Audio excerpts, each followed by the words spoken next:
자, 세상에는 정의가 없다. 악이 있다. 악뿐이다. 자, 우리가 정의, 공의, 억울함 그럴 때 현대사회가 될수록 더 우리가 분명하게 생각하는 게 하나 있죠. 그게 법이라는 거고 그리고 재판이라는 겁니다. 그래서 이전과 달리 현대사회가 되면서 또 공정해야 되고 정의로워야 된다 하고 누구나 기대하고 있을 뿐만 아니라 당연하게 생각해야 되는 원칙 중에 하나가 법이죠. 그리고 법 앞에 평등하고 그리고 공의 정의가 실현돼야 된다. 그래서 우리가 좀 억울하다 그러면 재판을 하는 거 아니겠습니까? 그래서 해 아래에 있는 모든 일들 가운데 모든 것이 다 허사가 되고 또 수고하고 노력하고 죽음 앞에서는 우매자나 지혜자나 똑같다. 뭐 그런 이해를 하지만 그래도 우리 한 가닥 기대가 있다면 재판에서만큼은 공정해야 되지 않겠느냐 그런 생각을 하잖아요. 그런데 오늘 전도서 기자는 얘기합니다. 재판 그러면 공의, 정의, 공정 그런데 거기에 의미가 없다. 그래서 실제로 재판할 때 보면 거기에도 악이 있더라. 지금은 어떻습니까? 여러분 지금 시대의 재판은 어떨까요? 지금 어떨까요? 지금도 마찬가지. 다 알고 있는 거 아니에요. 돈이 많으면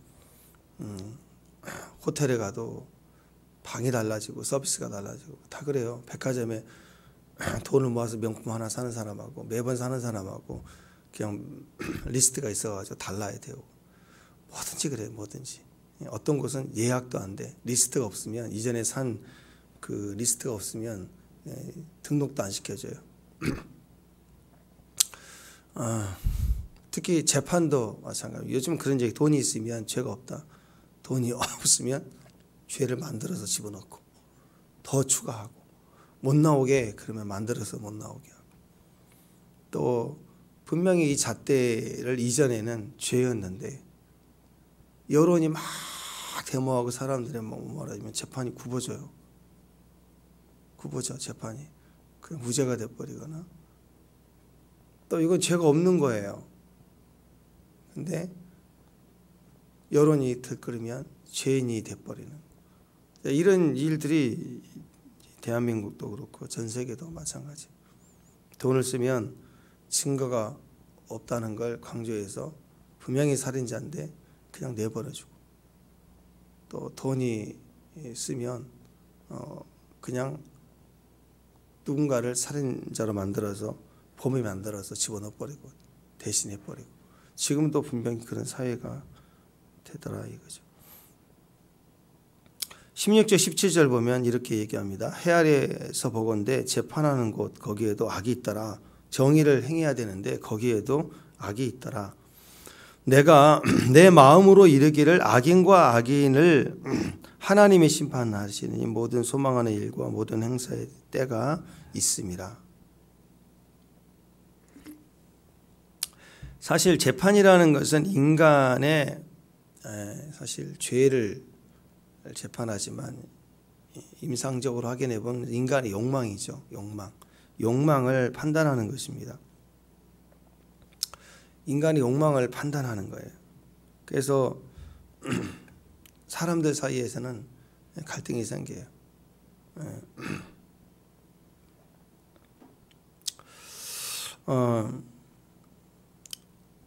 세 명인데 빵이 2개예요. 3명인데 빵이 2개예요. 그러면 거기는 반드시 갈등이 일어나겠죠. 3명이면 빵이 3개여야 되는데 2개예요. 그러니까 한 사람이 하나씩 먹지 못하니까 다툼이 일어납니다. 그래서 이것을 재판하자. 재판했더니 재판관은 어떻게 해야 되죠? 억울한 자가 없게 하라, 가난한 자가 없게 하라. 그래야 되는데 재판관이 생각해 볼 때 그 3명 중에 제일 친한 놈이 하나 있어. 그놈에게 너 하나 먹어. 그리고 하나 가지고 반쪽에서 둘 다 나눠 먹어. 이거 법이야, 까불지 마. 그러면 공정하지 않다 그렇게 느끼겠죠. 이런 식이에요. 그러니까 그 안에서 정의 재판해봐야 소용이 없다. 그리고 왜 그렇게 재판하느냐 그러면 또 다른 싸움이 되겠죠. 그럼 네가 국가 법을 또 판사를 나를 네가 능욕해. 그럼 이제 너와 내 싸움에 들어간다. 그런데 불이익을 당하니까 말을 못하는 거죠. 자, 이런 식으로 계속하는 거죠. 레위기 19장 15절에 보면 너희는 재판할 때 불의를 행하지 말며 가난한 자의 편을 들지 말며 세력 있는 자라고 두둔하지 말고 공의로 사람을 재판할지며. 율법에는 그렇게 나와 있습니다. 근데 핵심은 두 가지죠. 두 가지요. 힘 있는 자라고 두둔하지 말라. 그건 우리가 잘 아는 거죠. 힘 있는 자. 이 사람을 빵 하나 더 주고 나머지는 반 잘라서 나 먹어. 이렇게 얘기를 하죠. 근데 이건 좀 이해가 돼요. 어느 시대나 힘 있는 자를 두둔해 주는 거, 돈 있는 자를 두둔해 주는 거. 이건 어느 시대나 있었던 일이, 세력이 있는 자들 두둔해 주는 거. 근데 한 가지가 여기 또 나와 있어. 뭐냐면 가난한 자의 편을 들지 말라. 사람의 그 악은요, 진리를 거스리는 악, 예수님을 부정하는 악은요, 나름의 그 선악과의 판단이거든요. 사람들의 옳음, 사람들이 판단하는 선악과에는 뭐가 있냐면 세력기 힘 있는 자들을 두둔해 주거나 반대로 가난하고 약한 자의 편들어 주려고 하는 게 있어요. 왜냐하면 세력 있는 자, 힘 있는 자를 두둔해 주면 이익이 생기기 때문에. 또 가난한 자를 편들어 주면 내가 정의를 실현하는 의를 얻은 명성이 생겨요. 둘 다 이익인데 그게 뒤집어 놓고 보면 이거예요.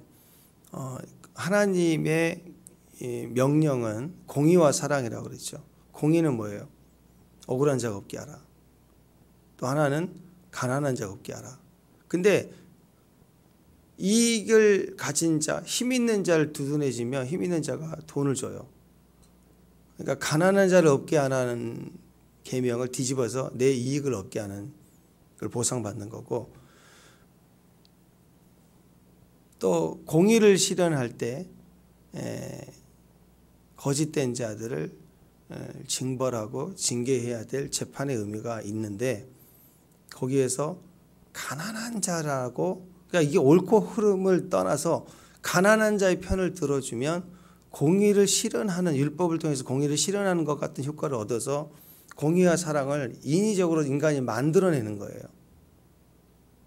그것이 가난한 자의 편을 드는 거고, 공의를 간접적으로 얻어내는 거고, 또 세력 있는 자를 두둔해 줄 때 가난함을 얻게 하라고 그랬는데 이익을 보게 하는, 공의와 사랑을 간접적으로 인간이 흉내내서 만들어내는 거예요.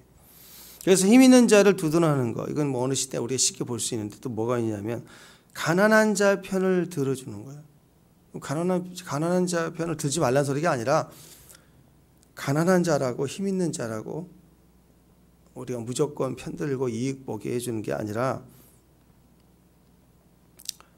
정의와 공의, 하나님의 질서 안에서 이걸 말씀대로 살아가고 판단하는 게 중요하다는 것입니다. 요즘은 가난하고 어려운 일을 당한 사람이면 무슨 벼슬한 사람처럼 무조건 편들어주는 시대가 됐어요. 이게 좀 복지 뭐 이런 것 때문에 이게 선을 이제 넘어가는 것 같아요. 여러분, 은혜도 반복되면 권리인 줄 알아요. 배려해주면 나를 배려해줬구나, 이렇게 감사해야 되는데 자꾸 반복되면 따져들고 당당하게 요구를 하게 됩니다. 그런 시대가 됐어요. 그래서 노약자석, 뭐 인산부석, 다 사회가 배려해 주는 거잖아요, 그렇죠? 후진국 가보죠. 그런 게 어디가 있어요? 배려해 주는 건데, 그러면 그것에 대해서도 어떤 사람이나 또 원칙이 없는 사람들이 있으니까, 그러면 누가 좀 앉았다고, 다리가 아파서 누가 좀 앉을 수도 있죠.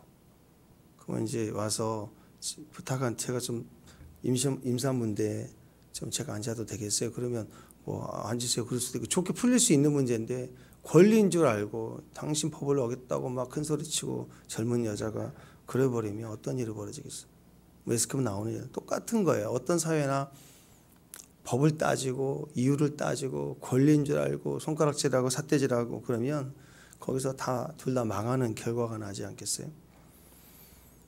요즘에는 그냥 아프다, 장애인이다, 뭐 등록증 하나 있다, 그럼 관공서 들어가서 막 큰 소리 치는 거예요. 그리고 물론 억울함이 있으면 적법한 절차가 있고 항의할 수도 있고 민원도 넣을 수 있고 여러 이유들이 있고 뭐 어떤 일이 내 일처럼 되지는 않겠지만 그래도 기다리면서 점점 바꿔나갈 수 있는 모습들이 있잖아요. 근데 그냥 당장 가서 옷 벗고 누워버리고 뭐 불사르겠다고 그러고 휘발유 들고 나오고 조금 내가 약자다 그리고 약자의 보호에 대한 어떤 배려들이 이렇게 제도가 있다 그러면 그걸 어떻게 하라는지 가서 그냥 다 뒤집어 놓는 거예요. 막 큰 소리 치고 막. 그리고 누군가 이번에 이제 참사를 당하고 오라면 전혀 상관없는 사람들이 무슨 해결사처럼 나타나서 외쳐주고 그리고 그걸 정의를 실현해야 된다라고 외치고 이번에 참사를 당하는 가족들도 마찬가지예요. 억울하다. 이걸 좀 규명해달라. 돈 바란다 그런 개념보다는 억울하게 온 자녀들을 뭐 세월호 때도 마찬가지지만 좀 진상 규명을 해서 좀 시원하게 알고 보내더라도 마음을 떠나보낼 수 있는 여유를 달라고 알고 싶은데 사실 유족들이나 가족들은 대통령 바꿔버리자 뭐 이런 마음 관심이 없어요. 자기 자녀 죽은 것에 대한 아픔이 큰 거예요. 근데 그걸 해결해 주진 않고 바꾸려고 그래. 정치적 이익이나 사회적 이익의 목적을 외쳐대고 대변하는 것처럼 서서 다 그렇게 가는 거예요. 자기 이익을 위해서 외치는 거예요. 점점 그래서 원칙이 힘 있는 자 편에 두 눈에 쓰거나 아니면 가난한 자 편을 막 무조건 돕는 그러면서 자기 이익을 빨아먹는 그런 사회가 됐다라는 것입니다. 힘 있는 자라고 두둔해 주는 것도 공정을 깨는 거고 가난한 자라고 무조건 편들어 주는 것도 공정, 하나님의 공의를 깨는 거라는 거예요. 자, 예를 들어서 가난한 이웃이 옆에서 보니까 이웃이 너무 겨울인데 너무 추워. 보니까 옷도 없어. 옷도 못 입고 있어 애들이. 너무 불쌍해요. 근데 내가 도와주고 싶은데 나도 없어 돈이. 그러니까 안 돼서 너무 안 돼서 그냥 저녁에 그 옆에 옷가게를 털어버렸어요. 그래서 옷을 막 끌어다가 선물로 줬어. 포장해서. 그러면 그게 구제인가요? 도둑질인가요? 그건 도둑질이에요. 구제가 전혀 아니에요. 이것을 이제 사법적 정의라고 그래요. 무조건 죄를 지었다. 그러니까 정죄를 해야죠. 무조건. 이게 이제 히브리 말로는 미시팟 그래서 사회적 정의를 실현하는 거예요. 무조건 어떤 이치가 있든 간에 죄를 지으면 죄라고 정죄하는 거. 사정과 상황을 보지 않고 너 일단 무조건 도둑질했지. 이건 분명히 도둑질이야. 그래서 용납하지 않고 정의를 실현하는 거. 그래서 판사가 6개월의 저함, 쾅쾅쾅. 그게 사회적 정의를 실현하는 거예요. 근데 재판관이 법으로 이렇게 6개월을 처형을 이렇게 선고를 했지만 사실 확인해 보니까 그 이웃이 진짜로 이후로 옷도 없이 죽은 거예요. 너무 가난하고 불쌍해. 그러니까 이 재판관이 이것도 문제가 있겠다. 또 누군가가 또는 그 사람들도 이러다가 못 살겠지. 그래서 자기 개인적으로 돕거나 또는 여러 단체를 이렇게 요청을 해가지고 구제해서 그 사람들을 도왔다. 그것을 갖다가 세다카라고 그래요. 어느 히브리어로는 세다카. 회복적 정의라고 그래요. 법과 달리 개인적으로 뭔가 도와주는 정의를 실현해 주는 것. 가난한 자가 없게 하고 또 억울함이 없게 해주는 것. 그러니까 이 미시팟과 세다카는요, 우리의 율법 정신에 나온 거예요. 공의와 사랑이에요. 공의와 사랑. 공의는 어떤 상황이 돼도 억울한 자가 없게 하다. 죄 지은 자는 반드시 죽어야만 피 흘림이 없으면 사함이 없다. 반드시 공의가 있어야 된다. 이게 미시팟이고 사랑이 있어요. 사랑. 공의와 사랑. 가난한 자를 없게 하라. 가난한 자를 없게 하라. 세다카. 가난한 자를 없게 하라. 그래서 이 공의와 사랑은 율법 정신이고 그래서 하나님이 우리를 공의로만 대하면 구원받을 자 하나도 없어요. 하나도 없어요. 다 죽는 거예요. 다 죽어. 그 죄를 갚을 만한 의의가 없기 때문에 다 죽어. 해 아래의 모든 자는 죽어요. 그런데 해 위에 있는 정의와 사랑이 내려온 거예요. 해 위의 정의로 보면 다 죽어요. 인간의 재판은 해 아래 인간이 공의를 실현해야 될 재판은 이렇게 굽어져 있다고요. 재판관 자체도 옛날에 제사장이 재판했고 왕이 재판했잖아요. 재판자 자체도 해 아래에 있는 자의 재판자 자체도 죄인이기 때문에 해 아래에는 공의와 정의가 실현될 수가 없는 거예요. 그래서 해 위에 있는 하나님의 정의가 내려오면 살 자가 아무도 없는 거예요. 그래서 사탄을 포함한 모든 자가 심판을 받는 거예요. 다 죽는 거예요. 근데 그것만 있는 게 아니라 거기에는 뭐가 있냐? 세다카가 있어요. 사랑. 이 땅의 사랑이 아무리 커도 하늘 위의 심판을 이길 사랑이 없어요. 그래서 하늘 위에 있는 심판을 이길 힘은 하늘 위에 있는 사랑이 내려와야 돼요. 사랑을 입어야 돼요.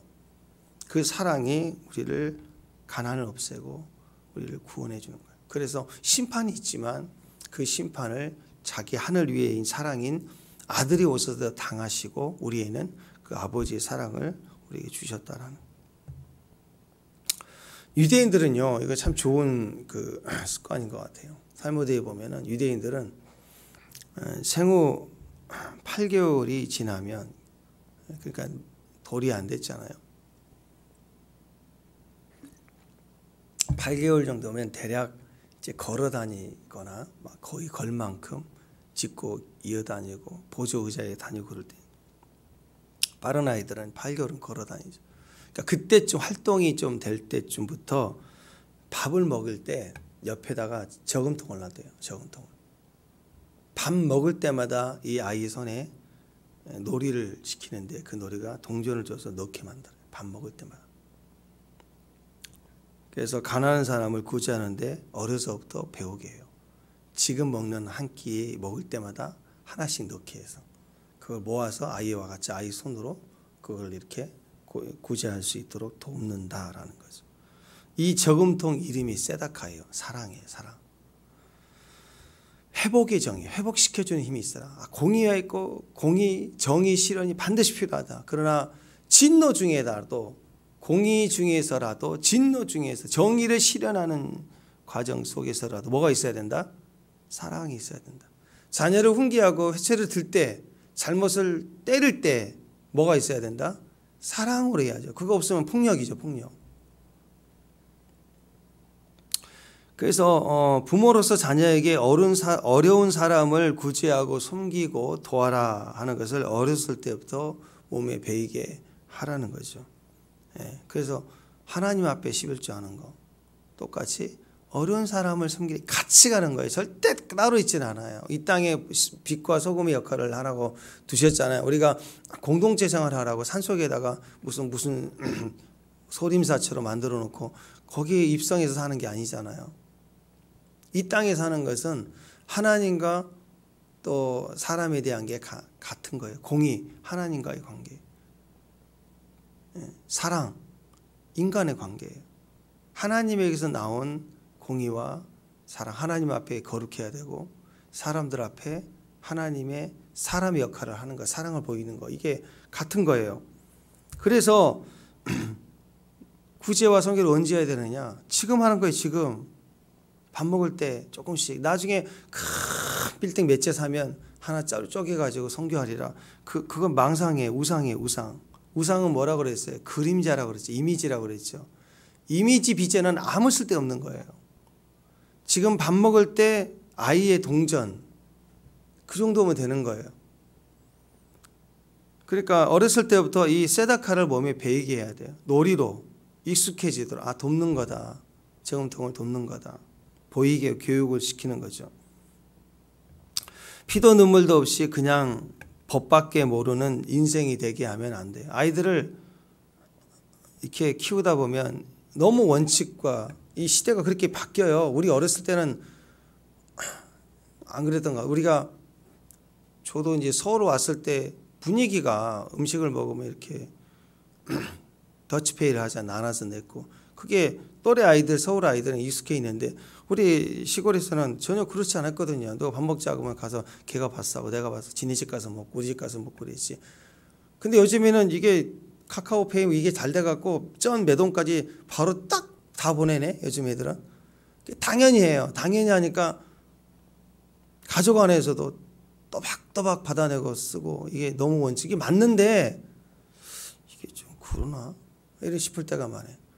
부모로서 자녀들 키울 때 형제가 많을 때 보면 아이들끼리 그걸 딱 몇 원까지 딱딱해서 계산해서 똑같이 하고 그게 합리적이죠. 싸우지도 않고.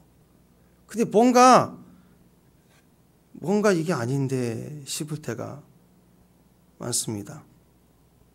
그냥 원칙대로 가는 거, 여전히 원칙대로 가야 된다고 하는 거, 그게 몸에 배어져 있다는 게 좀 슬플 때가 있어요. 피도 눈물도 없이 그냥 법이면 된다, 법대로 따지고 자녀가 엄마한테 부모한테 원칙대로 따지고 뭔가 이렇게 사랑으로 덮어주거나 책임져주는 일이 없어지는 거죠. 그러니까 하나님 백성은요, 법으로 할 수 없는 사람의 한계, 세상의 한계를 보완해 줄 수 있어야 돼요. 세상은 법으로 따지면서 법으로만 가요. 그 끝이에요. 그걸로 보상도 책임져 주는 것도 없어요. 근데 가족은 아니잖아요. 친구는 그런 관계 아니잖아요. 법은 법대로 법이니까 가야죠. 그러나 나머지는 책임져 주고 함께 해주는 거, 이게 같이 있어야 되는 거예요. 하나님 백성은 그런 존재입니다. 하나님의 법으로 우리를 심판하시지만 하나님의 사랑으로 다가오셔서 우리를 은혜를 주셨다. 은혜가 거기 있는 거죠. 은혜. 해야 될 의무는 없어요. 안 해도 돼요. 월급이 아니니까. 그러나 은혜를 주는 거예요. 그것이 하나님의 나라의 모습입니다. 세상은 아무리 노력해도 여전히 악이 있고 여전히 죽음도 있어요. 그러나 하나님 백성들은 율법 정신으로 살아가는 인생이 되라는 거예요. 어떤 상황에서도 억울한 자가 없게 하고, 한쪽이 억울할 수밖에 없어요. 그러면 내가 책임져 주는 거예요. 또 가난한 자가 있다, 내가 책임져 주는 거예요. 그렇잖아요.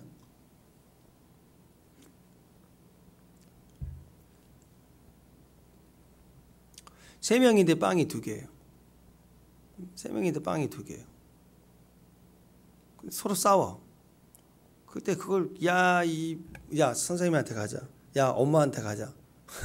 엄마 재판가 안 해줘. 형이니까 너 하나 먹어. 그리고 너 둘이 잘라 먹어. 애들 억울해요. 이제 엄마 좀 엄마한테 억울하다고. 그러기 전에 형이면 야 맛있게 먹어. 자기 먹을 수 있지만 너 하나 먹고 너 하나 먹어. 맛있게 먹어. 그럼 누가 리더자가 돼요? 형이 리더자가 되는 거예요. 그 다음 형 말 잘 들어요. 그게 죽고 사는 문제가 아니잖아요. 자기가 떼서 나눠줘 버리는 거예요. 그게 은혜라고요. 은혜를 베풀면요, 다 나중에는 다 리더십이 생기고 엄마한테 안 가고 나한테 온다고. 다 모든 성김과 모든 과정이 마찬가지입니다. 아무리 쓰고 있어도 가난한 자가 있어요. 구제해도 가난한 자가 있어요. 아무리 선교해도요, 다 구원받지 못해요. 누군가는 구원받지 못한 사람이 있다라는 거예요. 그러나 우리는 우리가 믿고 아는 말씀을 자기 삶에서 살아내는 거예요. 구제하는 거예요. 저금통 그거 하나가, 애가 넣어주는 저금통 하나가 뭐 얼마나 구제하겠어요. 그러나 그렇게 삶이 되도록 가르치는 거예요. 공의와 사랑을 실천하게, 어렸을 때부터. 요즘은 이제 디지털 시대니까 저금통 필요 없다. 아니에요. 교육용으로 너무 좋은 거예요. 저금통. 보게 하고 듣게 하고 기대하게 하고, 이거 차면 약속을 해서 구제하게 하고. 우리가 그래서 다 완성하라, 다 이루어내라, 그런 건 아니잖아요. 그러나 말씀의 개인적 삶의 공의의 사랑은 자기 삶 속에서 믿고 말씀으로 살아내는 사람의 삶을, 그 인간의 삶이, 짐승이, 오늘 짐승이라는 얘기 나왔어요. 해 아래 하나님이 빠지는 인간의 삶은 그냥 동물이에요. 동물, 짐승이라고요. 하나님의 사랑, 하나님의 공의가 있어야 돼요. 지능화됐지만 하나님의 개념이 빠지는 해 아래에서 정의 실현은 없어요. 힘을 가진 사람이 정의니까 항상. 그러니까 지능화된 동물의 행위죠. 동물의 왕국. 똑같은 거예요. 그래서 우리는 이 사회를 책임지거나 이 사회를 바꿔낼 능력은 없습니다. 그러나 내 삶과 내 자신을 하나님의 말씀으로 책임질 필요가 있습니다. 그렇게 살아가는 거예요. 그러니까 마지막 최종 심판은 하나님께 있고 모든 판단은 그때 그분이 하십니다. 그래서 마지막에 보면 악이 승리하는 게 전혀 없어요. 이 땅에서는 힘을 가진 자가 이기고 재판을 굽어버리고 억울한 자가 재판 소송인데 더 억울하게 만들고 자기들끼리 낄낄대고 웃고 이겼다고 손들고 축제하고 난리를 치지만 그거 이긴 게 아니에요. 진짜 심판이 있어요. 진짜 심판. 하늘 위에 공의가 있어요. 그래서 하늘 위의 사랑으로 살아가라는 거예요. 히브리서 9장 12절에는 한 번 죽는 것은 사람에게 정해진 것이요 그 후에는 심판이 있으리니. 어떻게 살아가야 됩니까? 고민 걱정 염려하면서 세상은 부당하다 그렇게 살지 말고 하나님이 나에게 주신 오늘을 믿음으로 살아내라는 거예요. 어렸을 때 아이들이 자랄 때 아이들은요 공의, 정의, 억울함 그런 거 없어요. 엄마가 주는 대로 먹고 형이랑 같이 놀면 노는 거지. 근데 자의식이 생기고 내 것이 생기고 그때쯤이에요. 과자를 먹을 때도 막 먹으면 엄마 줘 그러면 주고 아빠 줘 주고 과자통에 과자가 다 없어도 옆에서 삼촌이 달라면 주고 다 주고 아무렇지도 않아요. 그 좋아서 막 웃어. 근데 이제 얘가 좀 잘하면 주다가 딱 개수를 보다 2개 남았어. 그러면 안 줘. 하나씩 주고 절대 안 줘. 자, 이때쯤부터 억울함이 생기는 거야. 내 거 뺏었네. 내 거 장난감 놀고 싶은 거 언니가 뺏었네 하고 울기 시작. 억울하고 막 재판관 찾아오고. 근데 그 모습이 인간 아니에요? 인생이 어른 돼가지고도 똑같아요. 무슨 말만 하면 고소하겠다고 고발하겠다고 사진 찍고. 그래 이런 사람들 마인드는 뭐가 있냐면 고민, 고난, 염려, 걱정 그 베개는 뭐가 있냐면 세상 부조리하다, 부당하다, 나는 억울하다. 이게 늘 쌓여져 있는 거예요. 말이 그래서 늘 힘들어요. 그 인생이 그렇게 살면 계속 힘들어지는 거죠. 어떻게 살아야 되는가? 하나님 내게 주신 나의 삶을 살아가는 거예요.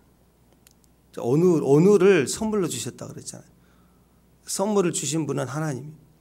하나님 우리에게 주신 선물에는 마음이 담겨져 있고 능력이 담겨져 있고 계획이 담겨져 있고 약속이 담겨져 있어요.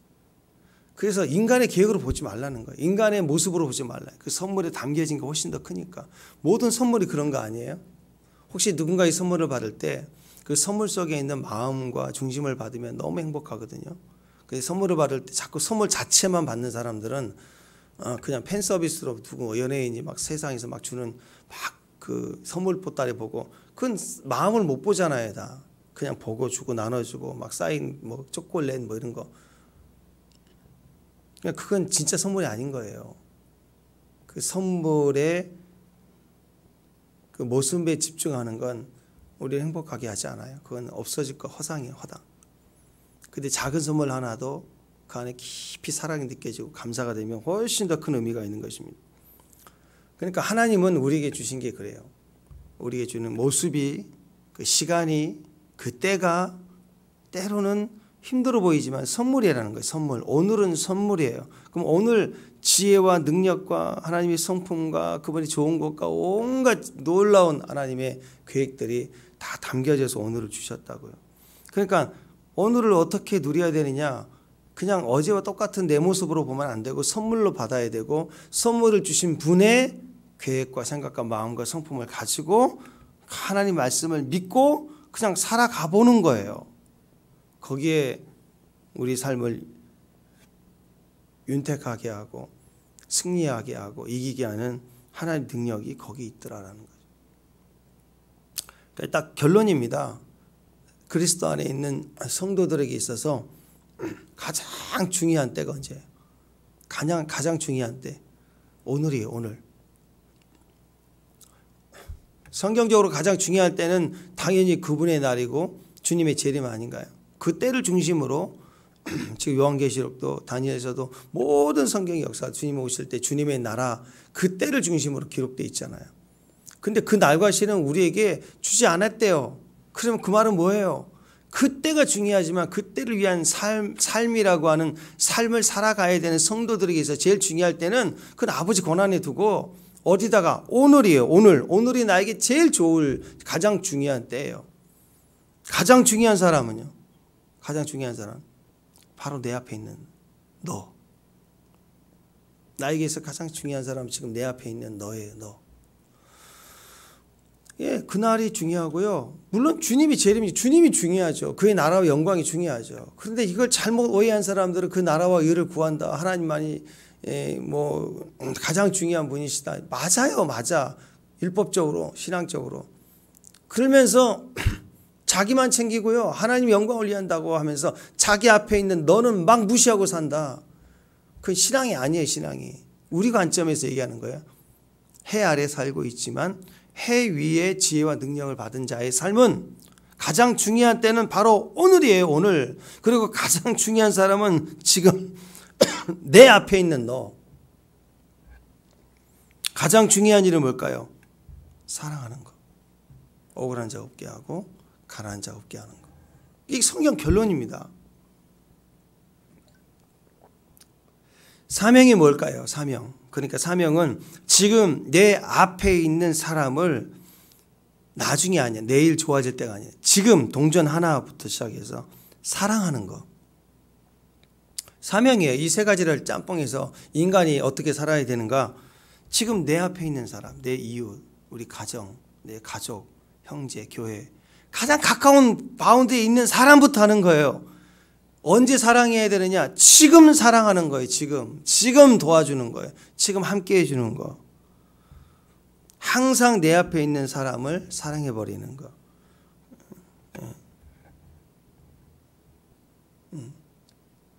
너를 지금 사랑한다. 당신은 사랑한다. 영어로 뭐예요? I love you. now잖아, now, 현재. 자기 앞에 있는 사람에게 I love you 그러지. 미래에 있는 어떤 이상한 보지 못한 어떤 사람을 보고 I love you 한 사람 없잖아요. I love you는 바로 앞에 있는 사람. 지금 사랑하는 거예요. 말로만이 아니라 행동하는. 그게 내 인생이에요, 내 인생. 그러니까 믿음으로 막 사랑해 버리십시오. 구체적으로 어떻게 해야 되는가? 예, 어린아이가 젖대고 이제 밥 먹을 때부터 동전을 저금통에 넣을 때부터 구제 생각하고 몸에 배이게 하는 것처럼 지금부터 어떻게 살아야 되는가? 호주머니에 사탕 하나 넣고 껌 하나 넣고 그것부터 하는 거예요. 호주머니에다가 껌 사탕 하나 넣고 귤 하나 넣고 뭐 호주머니가 뭐 이렇게 배낭이 메고 다니면서 껌 달라.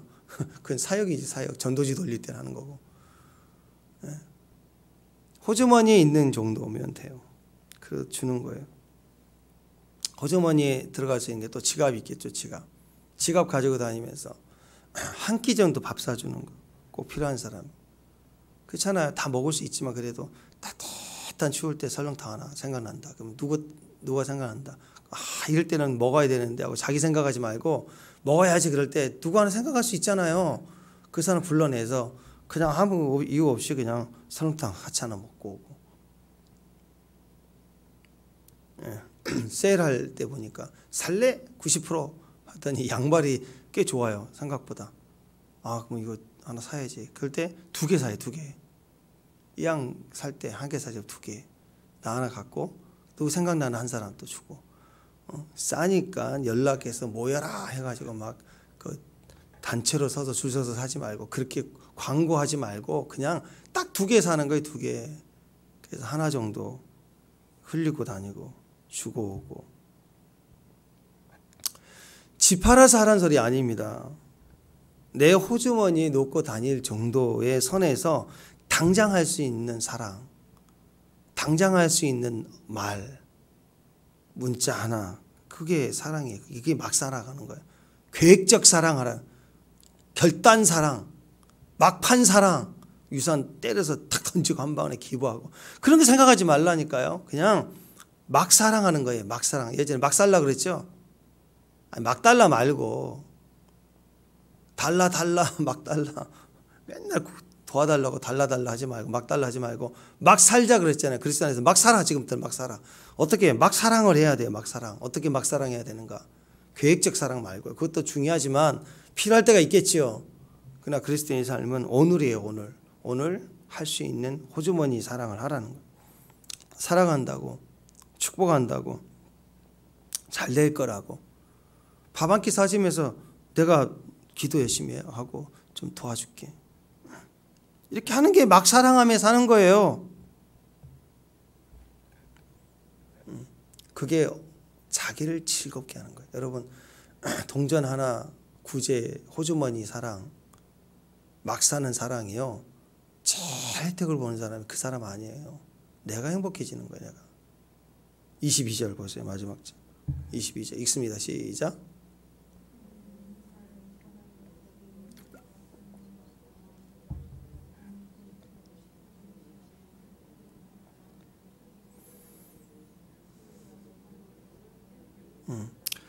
살면서 가장 즐겁게 사는 사람, 그 사람이 행복한 사람이에요.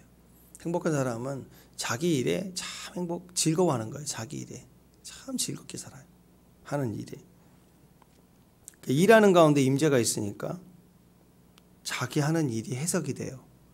해 아래에 있는 상황으로는 해석이 안 돼. 이 월급 받아서 어떻게 살지? 이것밖에 없어요.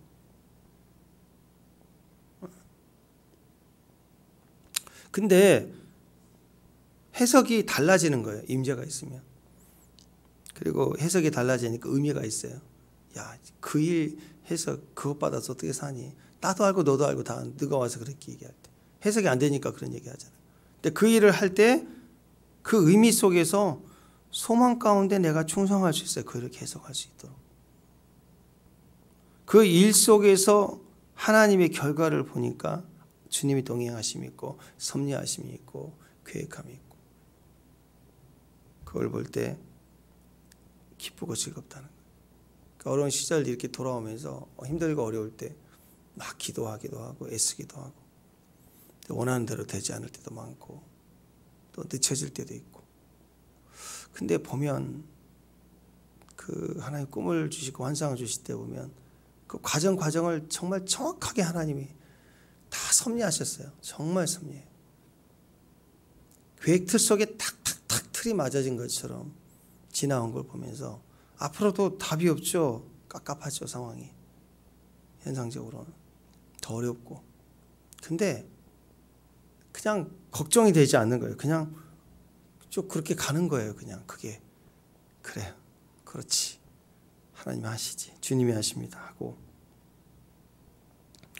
그러니까 그 속에서 일이 되고 안 되고 어떻게 내 뜻대로 되고 계획한 뜻대로 되고 안 되고를 떠나서 하나님이 이 과정 속에 함께 하신다는 임재가 있고 그리고 확증이 있고 믿어지기 때문에 그래서 행복한 거예요. 그냥 나오는 찬양 한 곡으로도 막 너무 기쁜 거예요. 이것은요, 여러분 솔로몬처럼요, 자기 수고와 노력과 애씀으로 되어지는 것이 아니라는 거예요. 왕이라고 더 힘이라고 능력이라고 더 있다고 되어지는 게 아니라고요. 결단, 결심, 노력하고 힘쓰면 되는 게 절대 아니라는 거예요.